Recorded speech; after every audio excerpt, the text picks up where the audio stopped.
В эфире Абхазского телевидения информационный выпуск Амшикушара. Здравствуйте. Сегодня в программе. Конституционный суд по-прежнему не сформирован. Депутаты не проголосовали за кандидатуру Сафарбия Миканбы. Репортаж заседания сессии парламента. Один только метадон на сумму 15 миллионов. В МВД ликвидировали изъятые ранее наркотические вещества. Пошли тропой героев. Стартовала ежегодная молодежная акция по местам боевой славы. В очередной раз не сформирован состав Конституционного суда. Депутаты парламента не поддержали кандидатуру Сафарбия Миканбы. Также парламентарии отклонили постановление об онлайн-трансляциях открытых заседаний сессий. Подробности в репортаже Симы Аргун. Повестка дня заседания состояла из 6 вопросов, 2 из которых касались исполнения бюджета фонда репатриации за 2015 и 2016 годы. Председатель фонда подробно отчитался о проделанной работе. Джон Смыр рассказал, как и на что тратились средства. Депутаты проголосовали за оба законопроекта, но с оговоркой. Депутат Алхаз Джинджоля предлагает изменить формат и работу фонда репатриации. Затем перешли к рассмотрению дополнительного вопроса повестки. Депутат Баталайба предложил рассмотреть постановление о возможности ведения прямых трансляций сессии. Такая практика существует во всем мире, и технически в Абхазии тоже можно это осуществить, считает Айба. По его мнению, работа законодательного органа должна быть открыта для общества. Мы сегодня на пороге стоим, когда люди должны знать, и парламент должен быть максимально открытым, что позволит нам контактировать с людьми и уйти от лишних вопросов и недомолвок.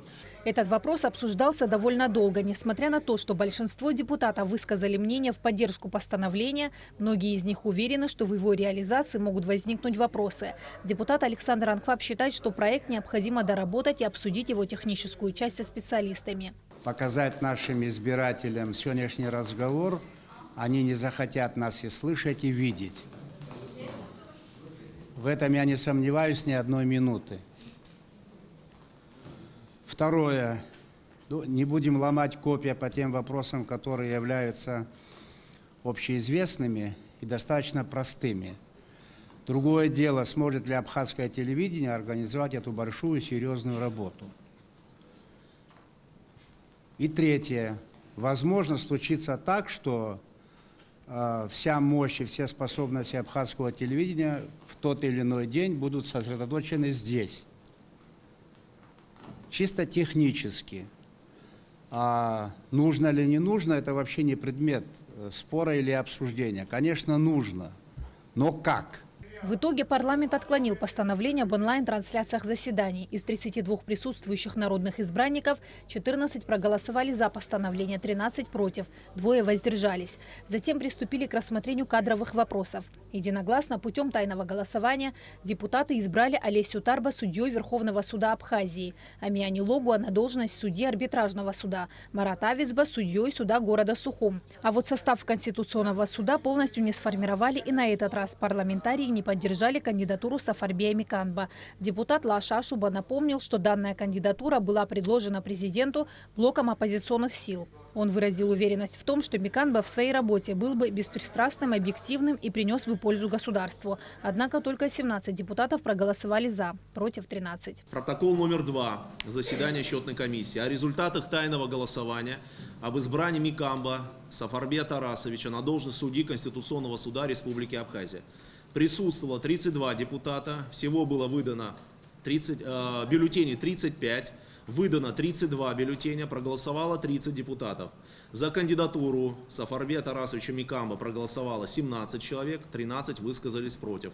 По итогам тайного голосования Миканбы Сафарбий Тарасович не избран на должность судьи Конституционного суда Республики Абхазия. Таким образом, Конституционный суд вновь не удалось сформировать полностью. В состав Конституционного суда должно входить 5 судей. Ранее судьями Конституционного суда уже были избраны Людмила Ходжашвили, Рауль Пантия, Нури Таня и Диана Пилия. Сима Аргун, Беслан Чхинджерия, Абхазское телевидение. Сегодня сотрудниками МВД Абхазии в присутствии членов комиссии по уничтожению наркотических средств и наркосодержащих растений были ликвидированы наркотические вещества, хранившиеся в экспертно-криминалистическом центре с 2009 по 2016 годы и изъятые ранее из незаконного оборота.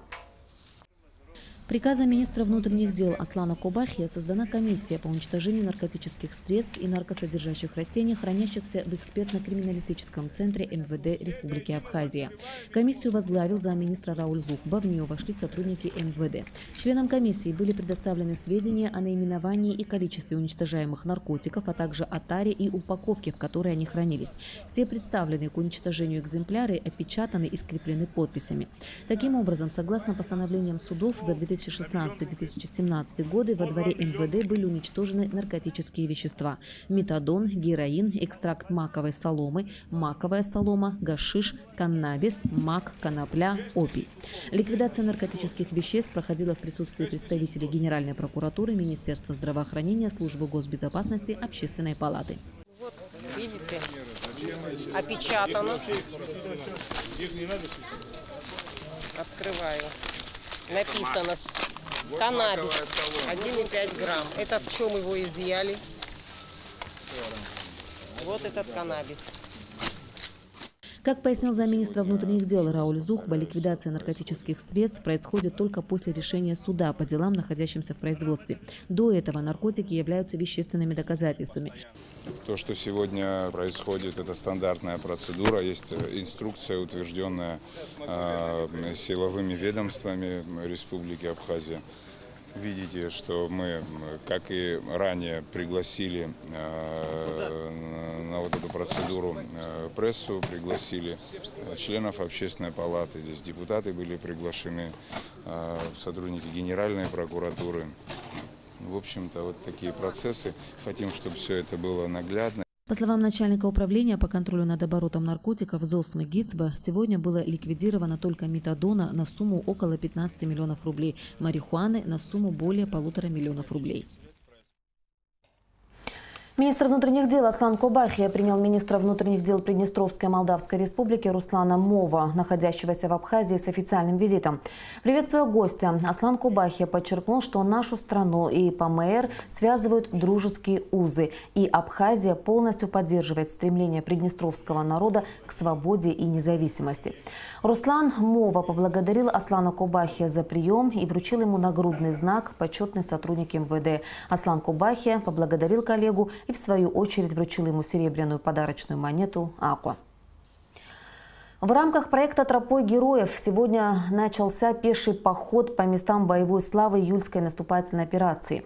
Около 150 ребят пройдут по местам боевых действий в сопровождении ветеранов войны. Организатором проекта является Государственный комитет по молодежной политике. Алика Трапш пообщалась с участниками акции. Акция «Тропой героев» проходит уже 6-й год подряд. Через несколько минут эти ребята отправятся в пеший поход по местам боевой славы во время июльской наступательной операции 1993 года. В этом году рекордное количество участников акции – более 150 человек. Цель проекта «Тропой героев» – рассказать молодежи о ходе боевых действий июльской наступательной операции из уст самих ветеранов войны и вместе с ними пройти места сражений. Сейчас мы выдвигаемся в село Ишера, из Ишеры пешком выдвигаемся, и вот по горам, по лесам мы доходим до села Каман. В селе Каман у нас будет ночлег, там будет организован для ребят и питание, и гости поднимутся к нам, и руководство страны поднимется, плюс там у нас культурная программа очень большая, и архив Отечественной войны нашей, и живое общение с ветеранами. Участники акции «Тропой героев» с нетерпением ждут начала пути. Для Салимы Барцис это не первый поход по местам боевой славы героев Отечественной войны. По словам девушки, каждый из участников проекта непременно узнает много нового об истории войны непосредственно на местах боевых действий. Вообще, сама идея именно этой акции «Тропой героев», мне кажется, очень важна и нужна, потому что просто знать какие-то события из истории, знать какие-то даты – это одно, а когда ты видишь эти места, по которым проходили наши добровольцы, солдаты, своими глазами, это совсем другое, конечно. Среди тех, кто отправляется в поход, есть те, кто впервые поедет. И среди них Саид Куланба. Он очень рад, что ему дается возможность пообщаться с ветеранами и обрести новые знания. Во-первых, в этом участвовали мои оба родители, мама и папа. Во-вторых, мне самому интересно послушать от ветеранов, что там было и как было. Я надеюсь, что все пройдет хорошо, я надеюсь, что много нового узнаю. Акция «Тропой героев» завершится в четверг в селе Яштхо у памятника погибшим воинам в Отечественной войне народа Абхазии. Алика Трапш, Михаил Братухин, Абхазское телевидение. В мультимедийном пресс-центре «Спутник Абхазия» состоялась пресс-конференция с новым директором Государственной хоровой капеллы Республики Абхазия Нударом Чанба и министром культуры и охраны историко-культурного наследия Эльвирой Арсалия. Речь в том числе шла и о ближайших творческих планах капеллы. Репортаж Налы Ковы. Композитор и дирижер Нодар Чанба внес большой вклад в развитие музыкального искусства Абхазии, в том числе и абхазской народной музыки. Чанба – автор многочисленных произведений – хоровой, симфонической, инструментальной, фортепианной музыки, а также обработок древних абхазских песен и духовных песнопений. Нодар Чанба работал профессором Сеульского университета Сан-Мьен. Его балеты «Пиноккио» и «Иисус» ставят в Сеуле в Национальном театре. Композитор признается, что где бы он ни выступал, он всегда ощущает сильную связь с Родиной, которая вдохновляет его на творчество. По поводу планов капеллы. Планов, естественно, как в любом творческом коллективе, конечно, много. Самые крупные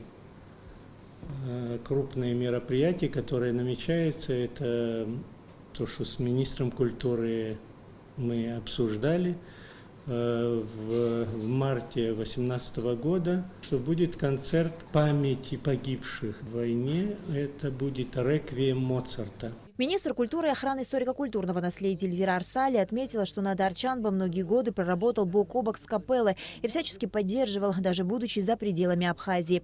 Министр выразила уверенность, что в должности директора Государственной хоровой капеллы Абхазии Нодар Чанба продолжит эту деятельность. У нас сложилось представление, что у Нодара Викторовича появилось больше времени и обстоятельств помочь нам, в смысле конкретно и капелле, и вообще в целом музыкальному искусству, потому что мне, как кажется, это тот редкий случай, когда все-таки творческий человек, он выходит за границы профессиональной среды, и всегда имя Нодара Чанба было связано и с культурным подвижничеством. Мы понимаем, насколько важно нам привлечь такое небольшое количество профессионалов, их вообще везде очень мало во всем мире. Сегодня мы должны постараться дать возможность для реализации каких-то творческих задач, интересных, крупных проектов. Нодар Чанба – организатор различных фестивалей хоровой и симфонической музыки. В 2007 году музыканту было присвоено звание народного артиста Абхазии. На Алакове, Роберт Ломи, Абхазское телевидение. Мраморные клопы, которые в последнее время распространились на территории Абхазии, наносят ощутимый вред сельскохозяйственным культурам. Однако в Галском районе, похоже, нашли действенный способ их уничтожения. Об этом материал, предоставленный Гал-ТВ.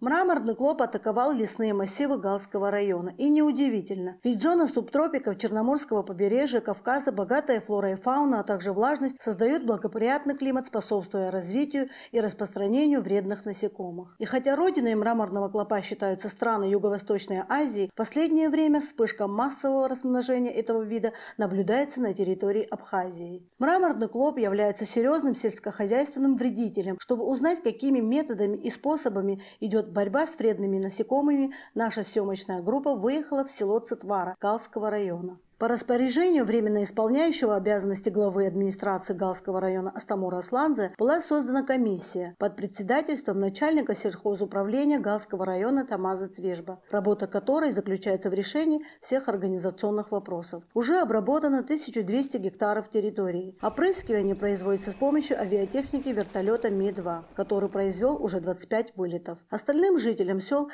где опрыскивание будет производиться вручную, были розданы лекарственные препараты для самостоятельной обработки территории, сообщил главный агроном района Лери Шония. По словам управляющего сельским хозяйством Тамаза Цвежба, на эту программу для закупа необходимых химикатов Министерством сельского хозяйства было выделено 4 миллиона рублей. Как пояснил заместитель управляющего сельским хозяйством Рамин Чехерия, в 6 селах района около населенных пунктов, где наблюдается наибольшее скопление мраморного клопа, используется наименее токсичный, но высокоэффективный препарат широкого спектра вредителей – димелин. В сегодняшний день у нас имеются препараты, которые мы опрыскиваем.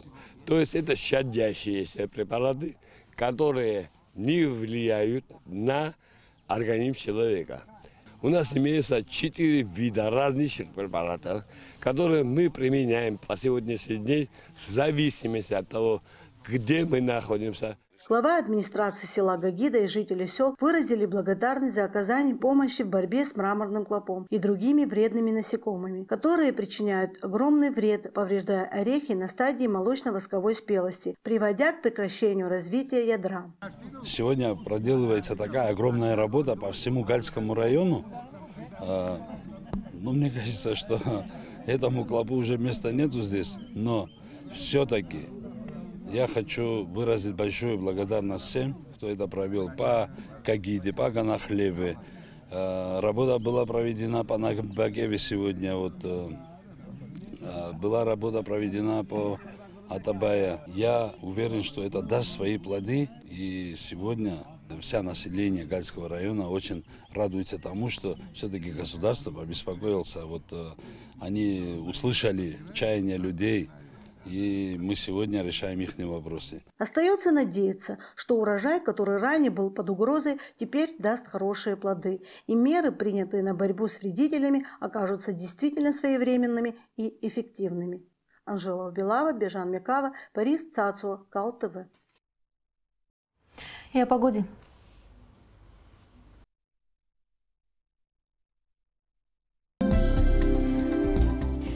Завтра в Абхазии ожидается временами дождь. Температура воздуха ночью плюс 23-25, днем плюс 28-30 градусов. Температура морской воды плюс 24 градуса.